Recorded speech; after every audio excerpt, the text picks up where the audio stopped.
नमस्कार मंडळी, दंडवत प्रणाम। श्री क्षेत्र भैरवनाथ देवस्थान सिन्नर यांची प्रथमच दिंडी सोहळा श्री क्षेत्र भैरवनाथ देवस्थान ते त्र्यंबकेश्वर असणार आहे। तर हे 4 दिवसाचे दिंडी सोहळा आहे।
लेडीज चल थकले चल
Thank you.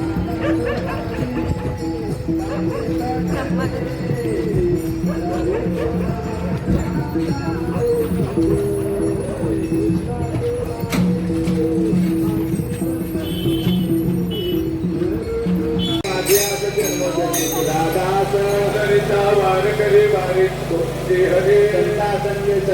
अखंड प्रेमाचा कल्लोळ करिता वार करे वारी हरे चंद्रमा कृष्णानंदा माझे हे जिलान करिता वार करे वारी कोणी दे हरे अकल्पायुष्य वारी कया कुला माझी हा सकळा हरीच्या दासा बनेचे बाधा रोग कोणी काही संतमंडळी सुखी असो अंगाराचा लाऱ्याने लागोराजसा माझी हा विष्णुराचा भाविकाचे नामा मने तया सावे कल्याण जामुखे निदान पांडुरंग तुझ प्रती आहे जे शिकरे पाहे पांडुरंगा या संतांची मत दे आणि तुझे काही न मागू देवा मने आता उदार तो होई या संतास निरवी हे मत देवी तुझे काही न मागू देवा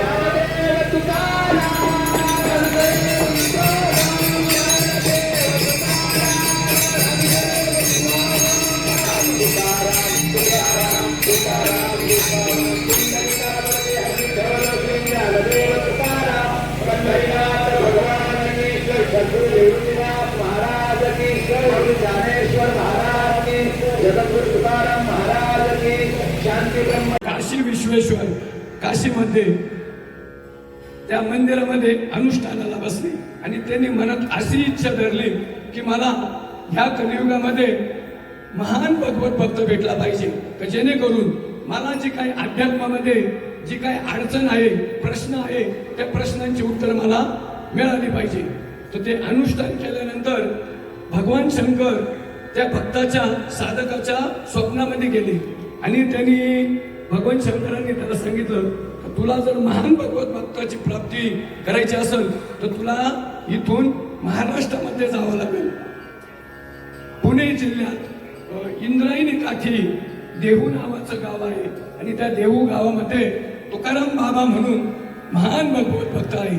तू जर तिथं गेला तर तुला निश्चितच तुझ्या प्रश्नांची उत्तरं मिळू शकतील असं भगवान शंकरांनी त्याच्या स्वप्नामध्ये सांगितल्यानंतर तो साधक त्याला उत्कंठा लागली. निश्चितच आपल्याला देवानी सांगितलं म्हणजे आपली इच्छा पूर्ण होणार. मग तो साधक मुक्काम करत करत करत देहूपर्यंत पोहोचला आणि रात्रीचा मुक्काम बाजूला केला असेल आणि सकाळच्या वेळेस तो साधक देहूमध्ये आला, देहू गावामध्ये आला. पूर्वीची जी काही पद्धत होती बहिर्देशासाठी लोक गावाच्या बाहेर जायचे. आता नवीन सुविधा झाल्या. पूर्वीची सुविधा तीच होती तर लोक बाहेर जायचे. तर ज्या वेळेस तो आत येत होता तर त्याला जे काही बहिर्देशील माणसं तिथं बसलेले होते तर तिथं त्याला विठ्ठल विठ्ठल विठ्ठल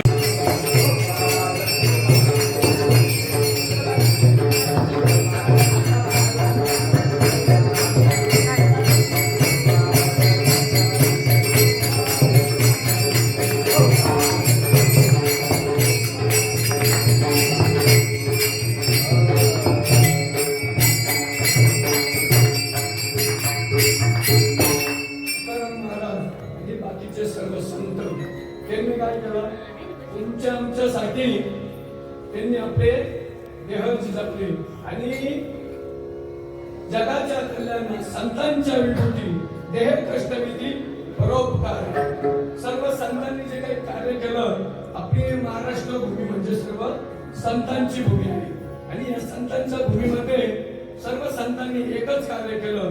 हा जो काही समाज आहे या समाजाला भगवंतापर्यंत पोहोचवण्याची जी काही शक्ती म्हणजे नामचिंतन जे काय आहे हे सर्वांपर्यंत पोहोचवलं.